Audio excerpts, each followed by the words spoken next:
barnaamij wacyigelin ah oo la magac baxay muwaadin ka qayb qaado dib u dhiska dalkaaga hooyo oo ay kooxda majaajilaysta wacyigelinta iyo baraarujinta ee Sooraan iyo Jawaan ay ku soo bandhigayeen guud ahaan qaybo kamid ah gobolada dalka oo ay kamid yihiin Boorama, Gabiley, Berbera, degmada Sheekh ayaa iyaduna waxay kamid tahay goobihii ay kooxdani ku soo bandhigeen barnaamijkani la magac baxay muwaadin ka qayb qaado dib u dhiska dalkaaga. barnaamijkani ay wadeen Sooraan iyo Jawaan ayaa ahaa mid ay mahadiyeen si weyn u soo dhaweeyeen bulshadu. masriixiyada oo ay ku soo bandhigayeen goob fagaara ah ayaa waxa daawashadeeda ka soo qayb galayay 100 qof oo u riyaaqay kana helay habka iyo hanaanka farshaxamaysan ee majaajilaystu ugu soo bandhigayaan guud ahaan gobolada dalka barnaamijyada waxtarka iyo baraarujinta ah. filim magaciisa la yiraahdo muwaadin ka qayb qaado dib u dhiska dalkaaga. filimkan wuxuu ku saabsan yahay sidii bulshada reer Somaliland ay wax u qabsan lahayd ee ay u dhisan lahayd dalkooda.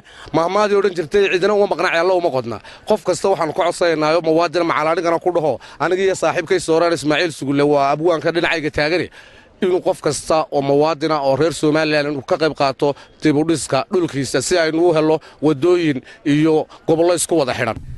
ma yahayo kaan ma yahayo halowgii ma yahay wargoor ma la sameeyay miyaa doofsanay wariyaa wallahi wala sameeyay wariyaa tadee ma yahayo halowgii ma leeyo oo qaasoo ma aragtaa sulxa ma yahay alxamdulillah rabbil alamin ya alxamdulillah horta dunida iyo dalka iyo dadka warayso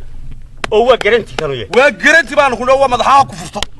miyad wala tahay liyo aniga hadda waxaan yiraahdaa waxba lama sameeyo waa maxay dee waa dad iska hadlaya miyaa si kastaba ha ahaatee barnaamijkani ayaa ahaa mid wacyigelin ah oo ay dadku si weyn ugu riyaaqeen